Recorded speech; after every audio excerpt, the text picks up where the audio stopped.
Bismillahirrahmanirrahim. Assalamualaikum warahmatullahi wabarakatuh. Jadi perkenalkan, nama saya Barasmianti dengan NIM 6030012 di sini saya akan melakukan presentasi mengenai salah satu tugas dari mata kuliah mikologi, di mana tugasnya itu mereview artikel, yaitu dengan judul artikel yaitu The Biosynthesis of Fungal Secondary Metabolite from Fundamental to Biotechnological Application. Nah, atau biosintesis metabolik sekunder jamur dari dasar hingga aplikasi bioteknologinya. Nah, adapun kemudian outline yang akan saya bahas pada kesempatan kali ini yaitu definisi dari biosintesis metabolik sekunder pada jamur, kemudian bagaimana metabolik sekunder bioaktif yang berdampak pada manusia, kemudian metabolit sekunder jamur, kemudian dasar-dasar produksi metabolit sekunder pada jamur, kemudian jalur biosintesis metabolik sekunder atau disingkat SM, kemudian organisasi kultur gen, kemudian genomic metabolisme sekunder jamur, regulasi gen, dan banyak lainnya. Nah, berbicara mengenai definisi dari biosintesis metabolisme sekunder pada jamur ini merujuk kepada proses produksi senyawa kimia yang tidak esensial untuk berlangsungan hidup dari jamur itu sendiri, namun memiliki peran penting dalam interaksi dengan lingkungan sekitarnya. Nah, metabolit sekunder ini seringkali memiliki aktivitas biologis yang beragam, seperti bagaimana sifat antimikroba yang beragam, seperti sifat antimikroba atau antioksidannya, kemudian bagaimana proses biosintesis ini melibatkan serangkaian reaksi kimia yang terjadi yang dikatalisis oleh enzim-enzim tertentu yang ada pada jamur. Nah, metabolit sekunder atau SM sintesis domainnya itu oleh bakteri, jamur, dan tumbuhan. Nah, di mana ini adalah molekul berat, di mana ini merupakan molekul berat atau molekul rendah dengan struktur kimia dan aktivitas biologis yang beragam. Nah, awalnya ini disebut sebagai metabolit sekunder. Nah, karena tidak esensial bagi pertumbuhan dan reproduksi organisme, SM kini dianggap memiliki peran kunci dalam keberlangsungan hidup organisme yang menghasilkannya. Nah, di mana ia mengatur interaksi lingkungannya. Nah, bidang penelitian utama bagi ahli kimia organik, ahli biologi molekuler, dan ahli bioinformatika saat ini adalah bagaimana memproduksi SM ini khususnya oleh jamur. Nah, studi ini fokus kepada konsep dasar biosintesis atau SM jamur ini berdampak pada era genomik dan perkembangan alat bioteknologi untuk merekayasa jalur biosintesis SM ini. Nah, bagaimana jamur menghasilkan metabolit sekunder bioaktif ini yang kemudian berdampak pada manusia itu sendiri. Nah, jamur ini menghasilkan berbagai metabolit sekunder untuk yang berdampak pada manusia. Nah, di mana beberapa SM bermanfaat dalam pengobatan tradisional modern. Nah, seperti senyawa yang melawan kanker dan antimikroba seperti penicillin ini. Namun tidak bisa dipungkiri ada beberapa juga yang dapat beracun dan menyebabkan keracunan makanan atau krisis kesehatan masyarakat seperti halnya ergotisme. Nah, oleh karena itu kesehatan masyarakat oleh karena itu regulasi dan pengawasan terhadap keamanan pangan dan pakan menjadi penting untuk melindungi kesehatan masyarakat dari efek negatif metabolisme sekunder yang dihasilkan oleh jamur itu sendiri. Nah, selanjutnya itu metabolis sekunder atau disingkat dengan SM pada jamur ini meski dapat berdampak baik atau buruk pada manusia itu sendiri, seringkali ada hasil sampingan atau tidak mencerminkan fungsi biologis jamur itu sendiri. Nah, kini kita paham bahwa SM memainkan peran penting dalam interaksi jamur dengan lingkungannya, terutama dalam membantu jamur untuk menyesuaikan diri dengan kondisi seperti terpapar oleh sinar ultraviolet dan suhu ekstrim yang ada di sekitarnya. Nah, dengan kondisi tertentu seperti halnya ini akan menjadikan metabolis sekunder juga penting bagi patogen jamur dalam menyebabkan penyakit. Nah, serta dalam meningkatkan virulensi jamur terhadap berbagai tanaman. Nah, selain itu dalam hubungan simbiosis jamur juga mengendalikan produksi SM untuk berinteraksi secara saling menguntungkan dengan inangnya. Nah, serta dapat bertindak sebagai senyawa antimikroba dalam kompetisi dalam mikroorganisme lain yang ada di lingkungan yang sama. Nah, selanjutnya itu bagaimana dasar-dasar produksi dari metabolit sekunder pada jamur. Nah, ini kemudian melibatkan berbagai enzim biosintetik seperti halnya itu ada peptida sintesis atau PKS, kemudian ada sintesis peptida non ribosom atau disingkat dengan NRPS, kemudian ada terpenakulasis atau disingkat TSC, kemudian ada methyllelpoptan atau peptidylpoptan sintesis atau DMATSS. Nah, enzim ini kemudian memiliki peran penting dalam sintesis berbagai kelas SM pada jamur. Nah, dengan PKS tipe 1 dan NRPS akan menjadikan fokus pada fokus utama pada penelitian ini. Nah, di mana kita ketahui bahwasanya PKS tipe 1 ini merupakan mega enzim multidomain yang sangat kompleks. Nah, sedangkan di PKS tipe 3 ini adalah sesuatu yang lebih kecil dan fleksibel dalam memproduksi suatu senyawa. Nah, meskipun telah ada kemajuan dalam pemahaman PKS tipe 1 dan NRPS ini, penelitian lebih lanjut dapat diperlukan untuk memahami peran PKS tipe 3 dalam memproduksi metabolit sekunder pada jamur itu sendiri.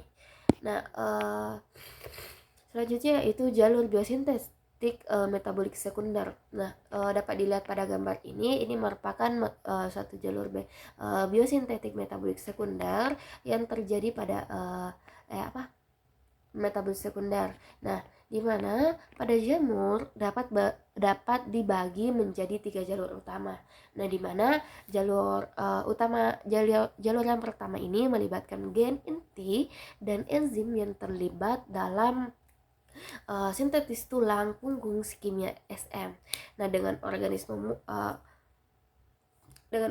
modul enzim ini, inti yang ditunjukkan melalui susunan domain yang dilestarikan seperti halnya SAT atau transfer protein yang membawa hasil starter, kemudian ada KS atau ketosintase dan AT atau acetyl transfer, di mana jalur selanjutnya itu yang jalur kedua itu melibatkan organisme kultur kultur gen biosintetik yang ditunjukkan dalam struktur enzim seperti PKS atau poliktida sintetis, sintase dan NRPS atau sintase peptida non-ribosom. Nah, dengan variasi dalam domain-domain yang terlibat dalam sintesis ini, dengan domain-domain yang terlibat dalam sintesis jalur yang kedua ini. Nah, selanjutnya untuk jalur yang ketiga ini melibatkan filogenik yang mengungkapkan subfamili sintase seperti non bosomal, jamur, dan hubungan evolusionernya. Nah, seperti yang ditemukan dalam penelitian oleh Busley dan seperti penelitian yang dilakukan oleh Busley dan Turgon pada tahun 2020. Nah, selanjutnya itu organisasi kultur gen. Nah, dalam jalur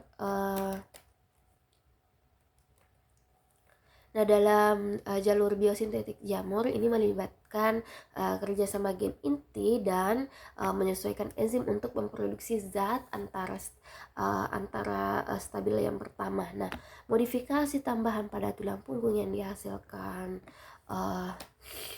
dihasilkan dapat melibatkan aktivitas katalik yang beragam seperti metilasi dan karboksilasi. Nah, gen-gen yang mengkodekan inti dan penyesuaian enzim dalam jalur tertentu ini sering terletak berdekatan dengan genom di antara genom dan diatur bersama untuk membentuk organisasi kultural gen. Nah, di mana kultural gen ini dapat juga mencakup gen-gen yang untuk transportasinya dan regulasi serta perlindungan dirinya. Nah, keragaman gen dalam cluster ini menunjukkan produksi yang beragam senyawa bioaktif meskipun dari prekursor yang terbatas. Nah, meskipun diketahui belum ada konsensus yang pembentukan kultur gennya ini dapat dipengaruhi oleh koregulasi gen, hilangnya gen dalam jalur atau akumulasi transfer gen horizontal, tetapi memerlukan lebih banyak penelitian eksperimental untuk verifikasi. Nah, selanjutnya itu untuk peraturan ketat produksi metabolik sekunder. Nah, peraturan ketat terhadap produksi metabolik sekunder atau SM ini penting karena SM bisa bermanfaat atau merugikan pada suatu organisme yang membuatnya. Nah, produksi SM ini kemudian membutuhkan energi sehingga idealnya SM hanya diproduksi saat diperlukannya saja. Nah, organisme kultural gen atau biosintetik atau disingkat BGC ini diatur secara ketat untuk diekspresikan dalam kondisi yang spesifik. Nah, bagaimana regulasi dilakukan melalui beberapa tingkatan, termasuk molekul faktor transkripsi untuk yang mengatur ekspresi gen dan BGC ini. Nah, contohnya ada AVLR, yang dimana AVLR ini adalah suatu faktor transkripsi yang mengontrol produksi aflatoksin. Nah, regulasi produksi ASM ini juga melibatkan sinyal lingkungan dan modifikasi kromatin serta protein histon. Nah, ini penting karena dapat mempengaruhi produksi SM pada jamur itu sendiri. Nah, selanjutnya ada genomic metabolisme sekunder jamur. Nah, penelitian tentang metabolik sekunder atau SM ini kemudian pada jamur ini kemudian berkembang secara genomik. Nah, era genomik ini membuka banyak pertanyaan baru tentang asal usul dan evolusi cluster gen biosintetik atau BGC ini serta menyediakan alat bantu untuk mempelajari SM pada jamur ini.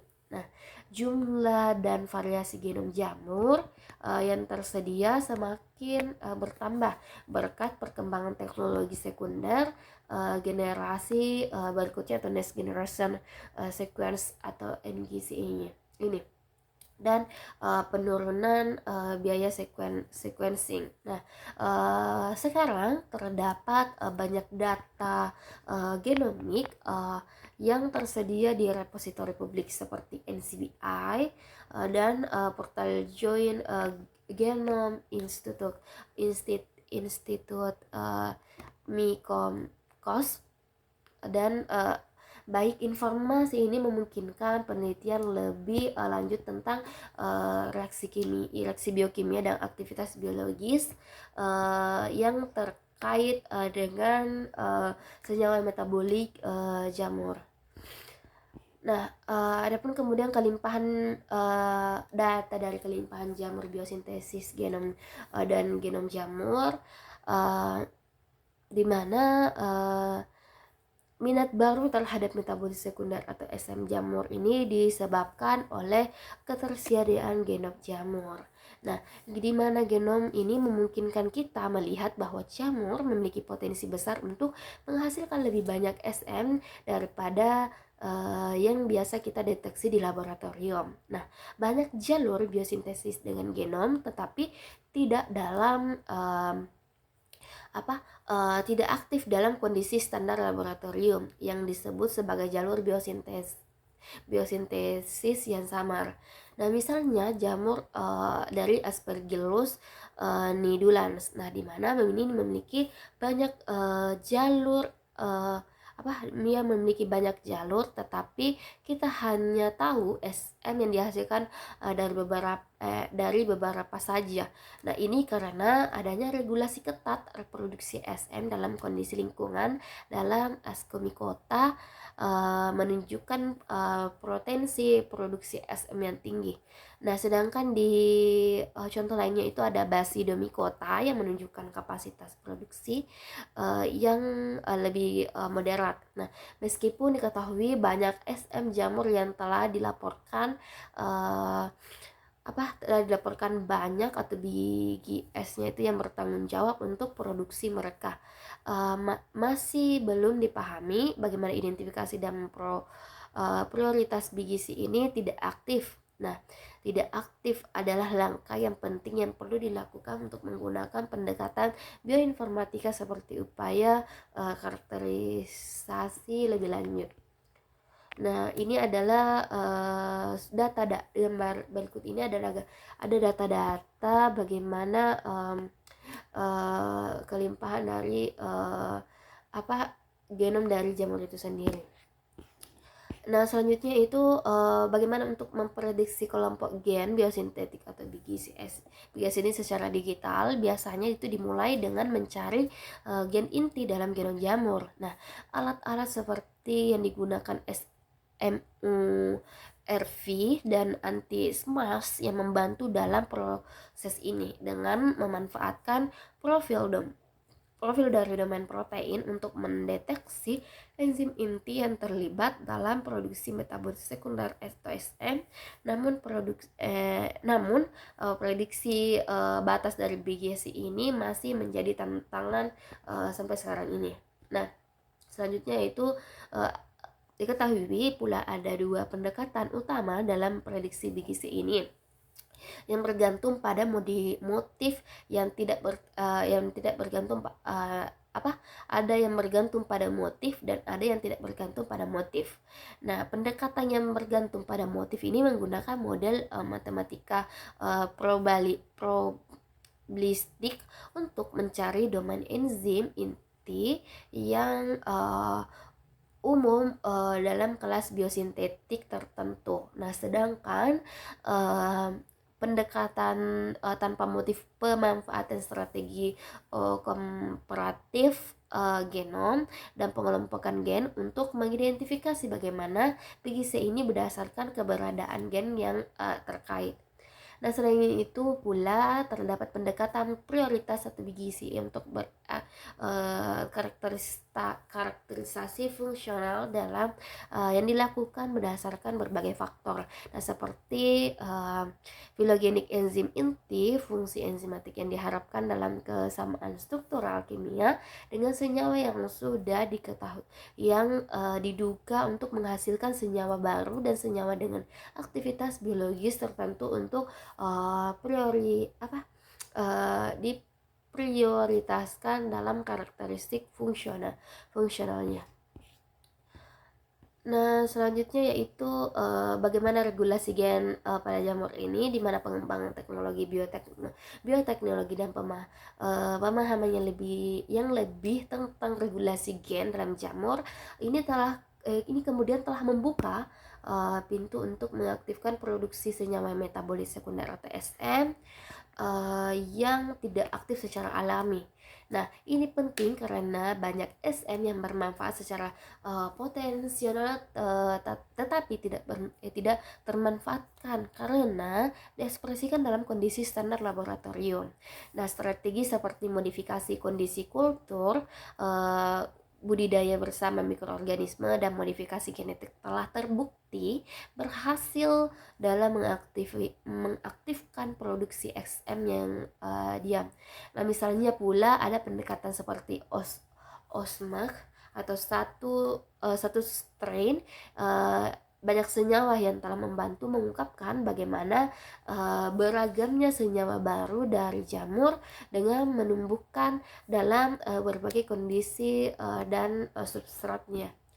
Selanjutnya, selain itu, teknologi eksperimen herologi telah menjadi alternatif yang menjanjikan untuk mengaktifkan jalur biosintetik yang tidak aktif pada jamur. Nah, ini kemudian memungkinkan kita untuk mengekspresikan jalur biosintetik dalam inang heterologi seperti ragi atau jamur yang berfilamen. Ini kemudian yang menghasilkan produksi SM yang sulit untuk diprediksi. Nah, strategi ini kemudian memungkinkan pada penelitian ini menghasilkan senyawa baru dalam jumlah industri secara efisien, yang memperluas protein aplikasi bioteknologi dalam pengembangan obatan dan bahan kimia.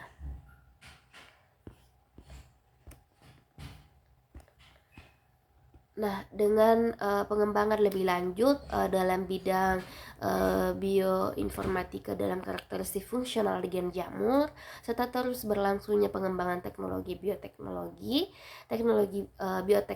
ini, kita dapat mengharapkan pengungkapan peningkatan lebih lanjut tentang keragaman senyawa bioaktif dari jamur dan memanfaatkan potensi penuhnya untuk kepentingan kesehatan dan industri. Nah, baiklah, mungkin cukup sekian dari presentasi saya pada kesempatan kali ini. Kurang dan lebihnya mohon dimaafkan. Wassalamualaikum warahmatullahi wabarakatuh.